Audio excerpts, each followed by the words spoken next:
আসসালামু আলাইকুম রহমতুল্লাহ বারাকাতু। আশা করি সকলে ভালো আছেন। আমি খবর মিলাদকে বলছি। আজকে আমি আপনাদেরকে সাহাদপন্থীদের কিছু তথ্য দেখাবো এবং তথ্য জানাবো।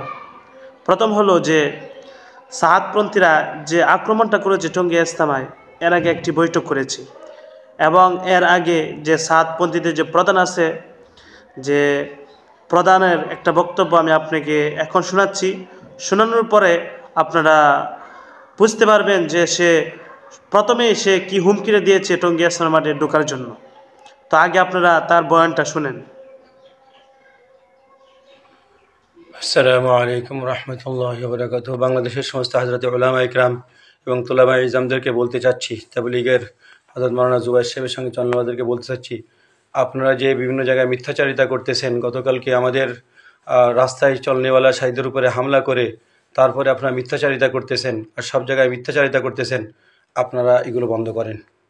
আপনারা যদি এগুলো করতে থাকেন তাহলে আপনারা কিন্তু আল্লাহর ওই মারি পড়ে যাবেন। আসিদকু ইউনজি ওয়াল কিযবু ইহলিক, আসিদকু ইউনজি ওয়াল কিযবু ইহলিক, ইয়াদরিবু বিল হাক্কি আলাল বাতিলি ফায়াদমুগু ফাইদা হুয়া জাহিক।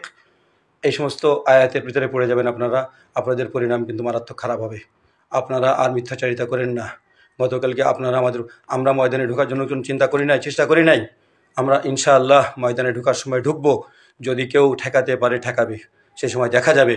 وإن طائفتان من المؤمنين اقتتلوا فأصلحوا بينهما فإن بغت إحداهما على الأخرى فقاتلوا التي تبغي حتى تفيء إلى أمر الله فإن فاءت فأصلحوا بينهما بالعدل واقسطوا إن الله يحب المقسطين أليس منكم رجل رشيد أليس منكم رجل رشيد। আপনাদের ভিতরে বিবেক সম্পন্ন কেউ কি নাই? আপনাদেরকে বোঝানোর মতন কেউ কি নাই?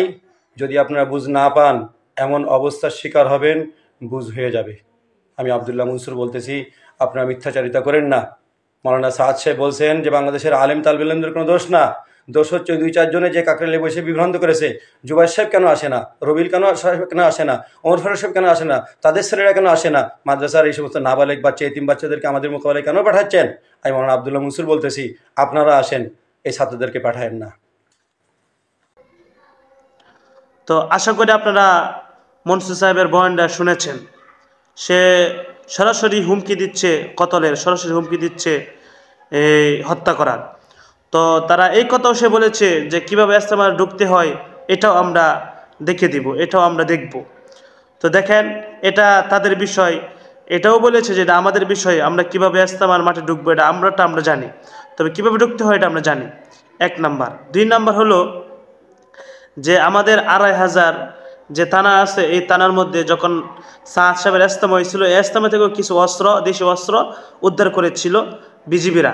তো এরকমভাবে যে টঙ্গী ইস্তেমার ময়দানে তারা যখন 5 দিনের জোর করবে, এই কিছু দেশীয় অস্ত্র তারা সাথে করে নিয়ে আসছে এবং গোডাউনে রেখেছে।